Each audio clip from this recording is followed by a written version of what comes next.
When thinking about my home country, you probably have images of countryside, sightseeing, wonderful food, maybe some luxurious items, and sometimes not so good service. And you would be right, but there's more to it, to the sixth largest economy in the world that is set to grow even bigger and remains a top destination for foreign direct investment. Why is it so, you might wonder, and where can it still improve? And more importantly, how can we, as investors, make money out of it? That's what we're going to look into in today's video. It should be quite interesting to talk about France. My name is Joram from Economia. Welcome back to the channel, and let's talk about my home country. France is the world's sixth largest economy by GDP. I've lost a few ranks recently to China and the UK, and probably to India again this year. But it's still holding its own, thanks to a few very big assets like geography, education and productivity. Don't laugh, I heard you. Let's have a look into it. First, let's look at geography. As you can see on this map, it's at the tip of Western Europe, and it's bordered by three different bodies of water and connected to a large part of the continent. If we start from the east, you can see it has direct road and train connections to all of Eastern and Central Europe, starting with the biggest economy in EU, Germany, then from there all of Eastern Europe and South Europe. If we go to the north, you can see Belgium and the Netherlands, Scandinavia and the rest of the Baltic states.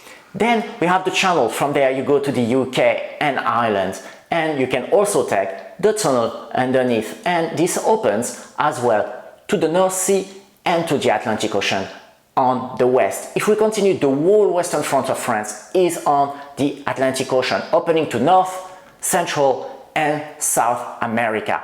Continuing, you have the Pyrenees and directly Spain, and further down Portugal, directly again train and road. Then you have the Mediterranean opening to Italy and the rest of South Europe, the Levant and all of Africa. And if you continue, you have the Suez Canal going to all the Arabic Peninsula, the Indian Ocean and Asia.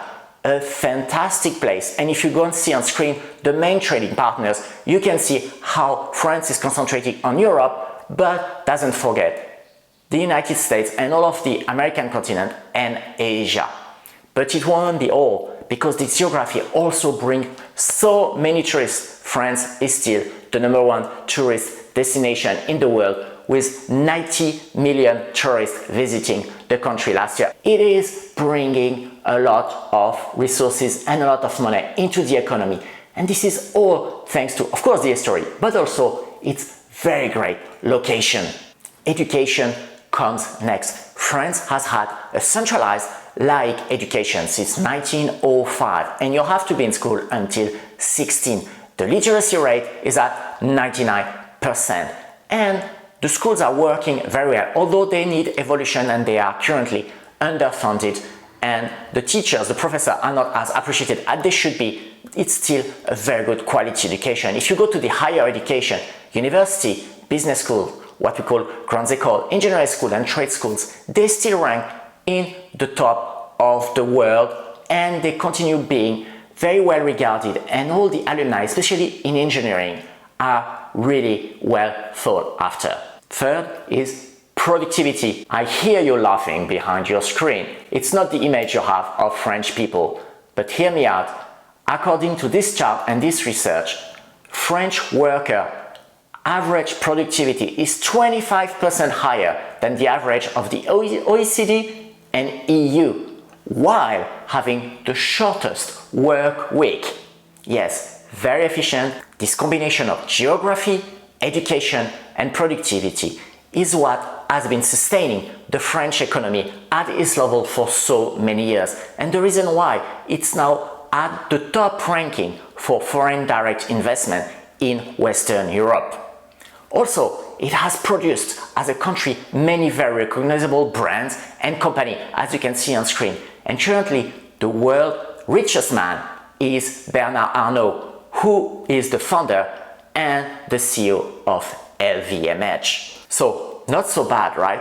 Though, there are still some issues that we're gonna discuss and what can be done to change and benefit the whole country, the French people, and investors like you and I. Before we continue, I noticed, dear viewer, that many of you are not subscribed yet. It would mean the world to us if you could subscribe, and then you would be notified whenever we have a new video coming out. It would help this video as well be seen by more people, and it would help us a lot as well. You can also like the video and comment below just to say you've been there, you like it, dislike it, whatever you want. It would help us a lot. Thank you so much. There are many things that are stifling the French economy. I'm going to concentrate on only 3 today: the lack of reform, the weak leadership, and what I would like to call the French way. Let's start with reforms. I was mentioning that the education is very centralized. Actually, the whole administration of the country, including its road system and its rail system, is very centralized around Paris. And this permeates in the world economy and in the world society. There have been many attempts to reform the country, simplify the process, but most reforms have basically slowed down or been very effective in the last 30 years, especially compared to other EU neighbors, mostly under the pressure of the street. The French tax code has nothing to envy to the US tax code, and the level of taxation is quite high. It's actually the second highest in the OECD countries. It's good in a way because it's financing the education I was mentioning about, very generous healthcare, very generous unemployment benefits and retirement benefits. Likewise, the labor laws are very strict and very stiff, whereby it's very difficult to fire an employee, even if you are in a bad economical situation or if the employee is underperforming. It has changed recently, but it has hampered hiring people when need was, and people tend to hire for short-term contractual workers rather than hiring long-term employees. And this has had an effect on unemployment.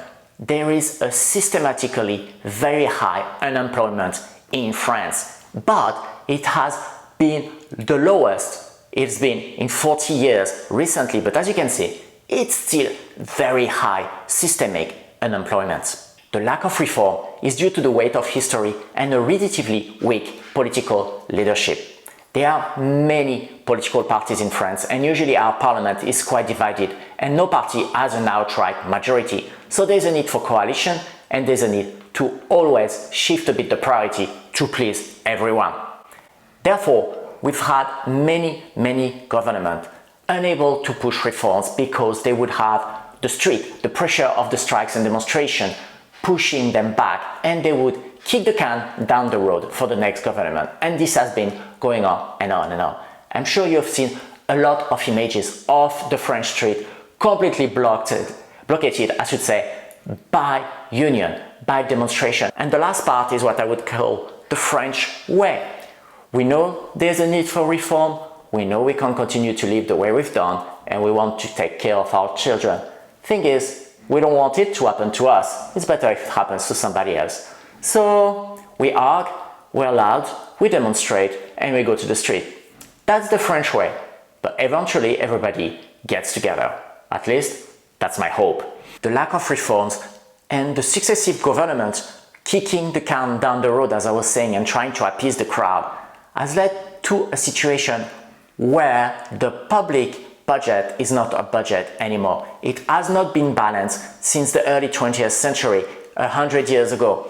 And we're in a situation where the debt to GDP has reached 111%, and the deficit of the budget is 4.7%. It leaves the country, the government, with very little room to maneuver.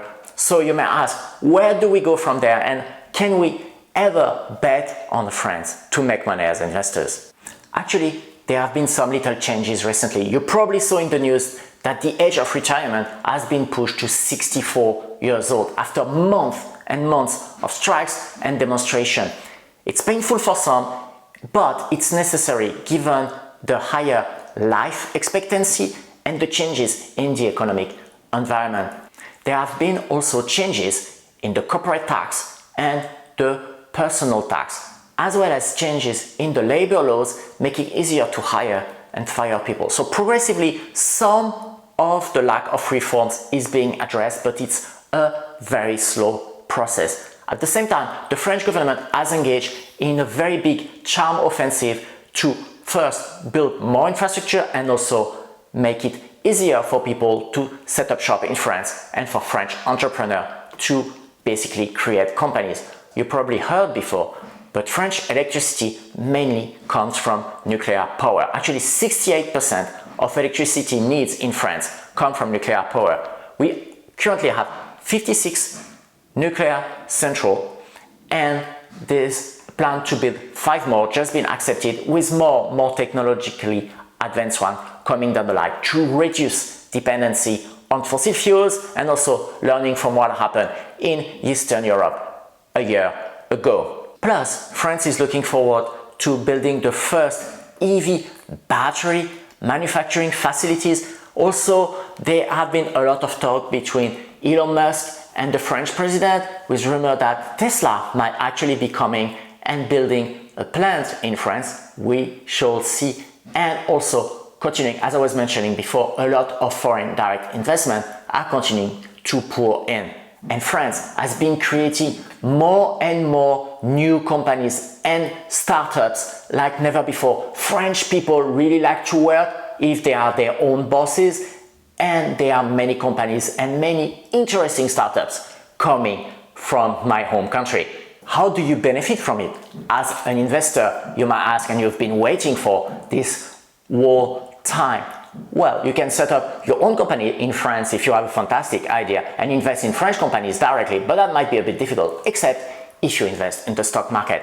The French index is called the CAC 40 or CAC 40, and although it did not have as much as a good run as, let's say, the S&P 500, it still holds its own. You can invest in the CAC 40 using ETFs, as you can see on screens. There are many ETFs following it, actually 6 so far, but you would be limiting yourself to the French economy and the top of the French economy, or top of the French companies.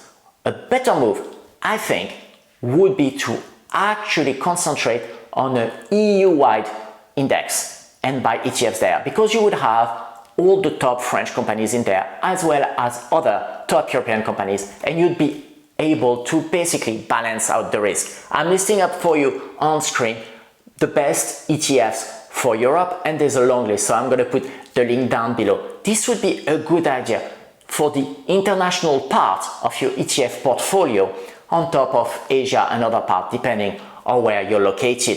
Besides its food and tourist heaven image, France has a lot of economic strength and very well-run company to help it continue growing for the foreseeable future, especially if its leaders are able to break the deadlock and bring in the necessary reform to completely free its energy and continue its development.